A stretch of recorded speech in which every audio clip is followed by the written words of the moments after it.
So in this video I'm using the 90mm macro lens and the OM1mkII, and what I'm actually trying to photograph is very small plants, some orchids. Anyone that knows anything about orchids will know that the vast majority of them will come out June, July time. But the ones I'm photographing today are called Autumn Ladies Tresses, and they're very, very small orchids. They're only something like about 2 inches in height. And they come out towards the end of August, so I'll come here to photograph them. This is a good location for them. The problem with doing flower photography is that you need two conditions. One is that you don't really want bright sunlight. You want a day when it's bright but overcast, and ideal conditions today. Occasionally the sun will come out, but often as not it's diffused behind clouds. The other condition you need for flower photography is a day when there's no wind or anything like that. Unfortunately, I haven't picked the best day. It's really windy here. I was surprised actually, because when I was driving along and the wind didn't look too bad, but the problem with this location is on the side of a hill and the wind's whipping across from that direction, and really and truly it is a bit of a problem. I'm taking pictures handhold. I'm not trying to video or anything like that. What I'll actually be doing is actually taking single shots, because the actual orchid is moving about quite a lot. So there's no way that I could actually use the 90mm lens and focus stack or anything like that. Even if I use the fast enough shutter speed, it's really going to be some movement in between the frames. So it's got to be a single shot. That's not too much of a problem. With this 90mm I can put it into portrait format, get down very, very low. The important thing when you're photographing flowers is to try and get down to their level. What you don't want to be doing is actually photographing from an angle, because you won't get a decent background. If you photograph low down, you can actually tend to diffuse the background a lot. So I've been taking pictures handheld. I'm shooting at ISO 800 and I'm stopping it down to about 7.1, which has given me plenty of depth of field, but still getting a reasonably diffused background. Now when you're photographing at these sort of locations, you have to be aware, because they're so small, you have to be very careful not to actually tread on any, because they're scattered about all over the place, and as they're so small it's very easy, if you're not careful, to tread on one or anything like that. And that's obviously, with an orchid, you don't want to do that. Now the orchid is probably, you can't see it in this video, but it's actually there, and it's really only about the size of my finger. So a very small orchid, so I can actually get in there very close with it. Now I'm actually sort of lying down, on the side of a hill. Probably the best way to actually photograph them using this camera is to actually sort of just use the flip out screen. So what I'll do here is actually compose it by looking at, not sort of looking through the viewfinder, but what I'm actually doing is actually sort of composing it on the flip out screen. That allows me to get down very, very low indeed, so I can get the camera literally to about 1 inch off the ground, which again will help to diffuse that background. So what I'll do is I'll compose it here. I'm actually going to manually focus on this one, and it's just a case of waiting for a lull in the wind.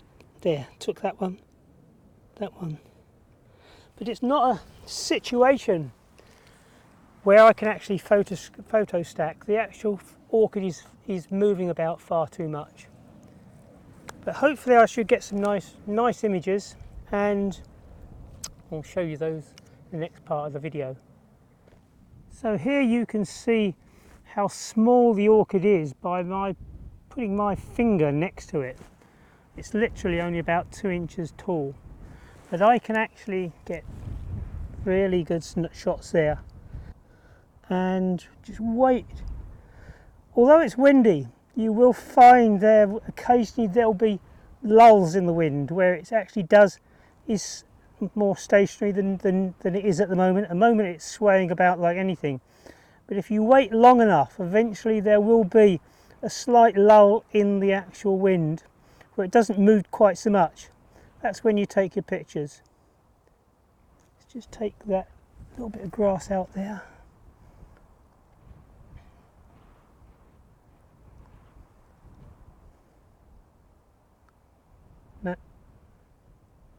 Now, there, it just stopped momentarily. Now, another option that I have is, rather than hand holding, is to actually use a bean bag. And that's probably the better option because it will give me a very, very rock steady support, so I can just sort of ensure that there's no movement. I'm not hand holding or anything like that. Particularly when you're waiting a long time for the wind to actually die down. Actually holding it like this is a lot easier.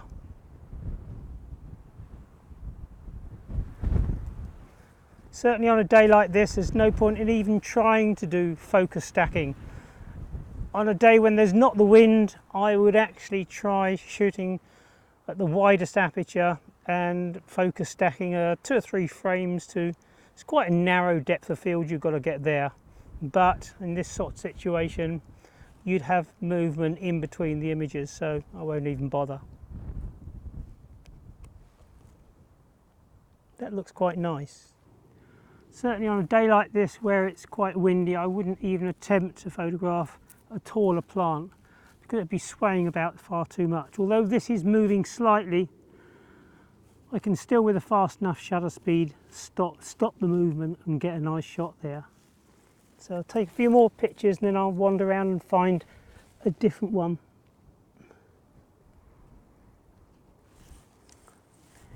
I did actually put the 1.4 converter on here. That will allow me to get in focus even closer. So I'll show you the pictures there where I've gone in really just actually sort of just looking at 1 or 2 individual flowers there on the actual stem of the orchid. So for this shot, I'm going to be resting it on a bean bag and just composing. I don't actually have to lie down on the ground, so I'm not sort of disturbing the vegetation too much or anything like that, and I can compose it here and focus very, very carefully. Bean bags are really good, very, very useful for lots of things when shooting from a car, using it as a rest on the car window, but certainly when you're doing flower photography. You might wonder what the white sticks are by the orchid. The local Natural History Society has been around here. They do a survey on this hill every year to check on the number of Autumn Ladies Tresses that come up there. This has actually been quite a good year. So it actually makes finding them, because they are quite difficult to spot, quite easily. So the nice thing about this particular orchid is it's quite well separated from the background. The background is a good sort of 8 or 9 inches away. So that allows me to get a really nice diffused backdrop.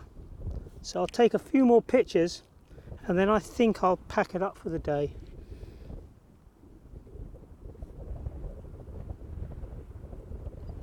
Yeah, that looked quite nice.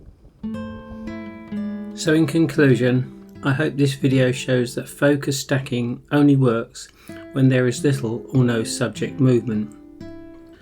With the conditions that I had, where the wind was really quite strong, I could only obtain acceptably sharp images using a fast shutter speed and single shot. I did attempt a few focus stack shots, but even using a fast shutter speed they were not successful. I even tried reducing the number of shots in the stack from my normal 15 to only 6, but even still, the images came out blurred. It was when going in closer for a greater magnification that I really missed being able to focus stack. In this shot, where I'm only photographing half an inch of the stem of the orchid, although it's acceptably sharp, it would have been a lot better quality if I'd have been able to focus stack. Maybe next year I may go back and try again with hopefully better conditions. Thanks for watching.